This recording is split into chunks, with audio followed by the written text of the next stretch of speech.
Comment garder son calme? Alors dans cette vidéo, je partage avec toi une technique très efficace et très simple d'utilisation qui va te permettre de rester zen au quotidien, tout au long de la journée, où que ce soit, quand que ce soit et surtout avec qui que ce soit. Peu importe la planète de laquelle cette personne provient. Mais je dois t'avouer un truc, ça fonctionne mieux quand c'est des êtres humains, donc on va se focaliser là-dessus. Mais avant qu'on y arrive à cette technique, il y a 2-3 petites choses sur lesquelles j'aimerais m'exprimer pour comprendre la psychologie de l'énervement et comment faire pour rester zen quand tu es dans un aéroport et qu'il y a du bruit, qu'il y a un gosse qui s'excite sur un instrument de musique mais il fait pas de la musique. Suivant les scénarios, on peut être amené à péter des câbles et c'est compréhensible.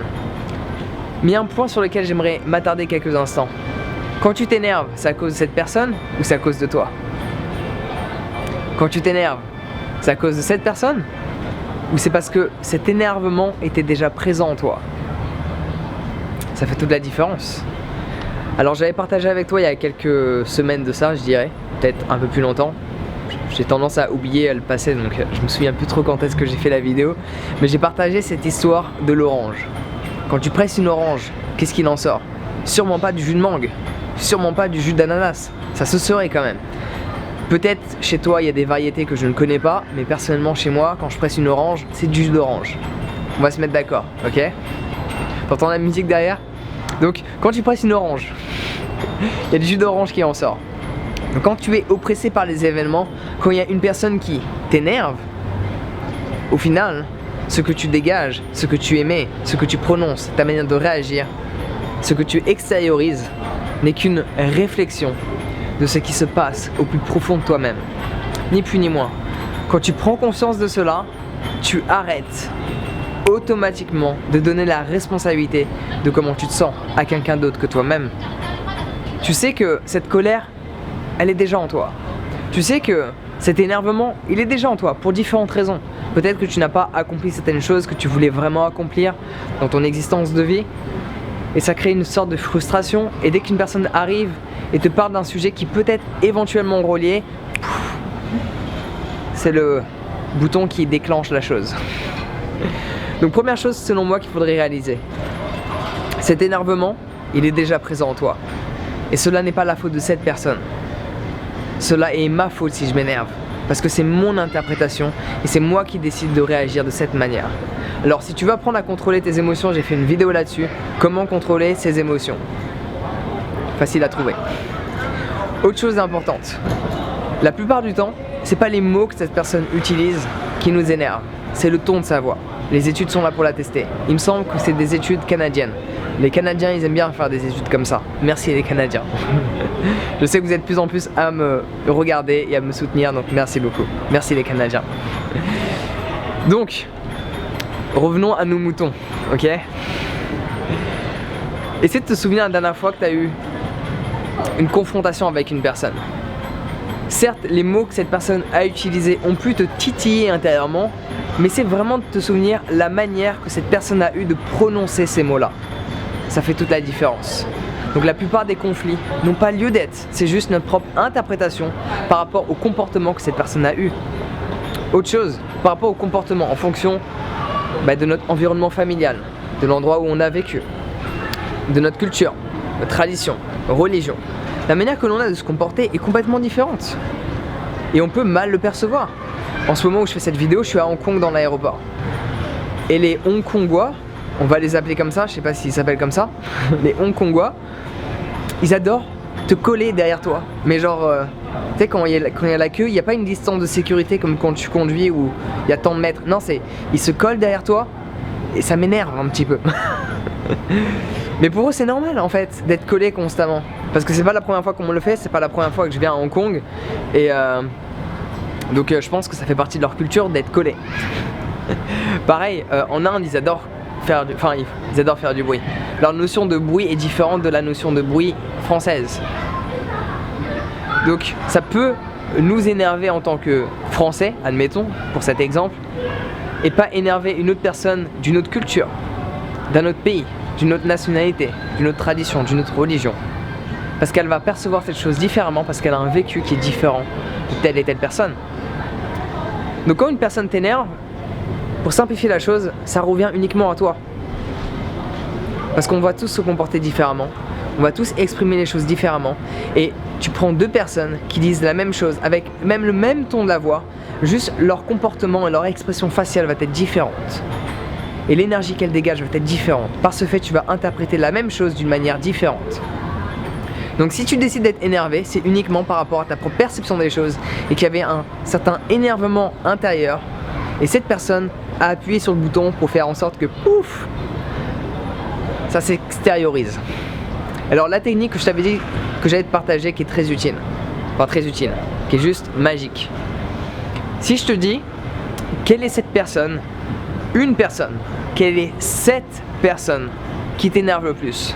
Quelle est cette personne, quoi qu'elle dise, tu pètes des câbles? Quelle est cette personne qui fasse en sorte que tu perds tous tes moyens? Est-ce que tu visualises une personne là en ce moment présent?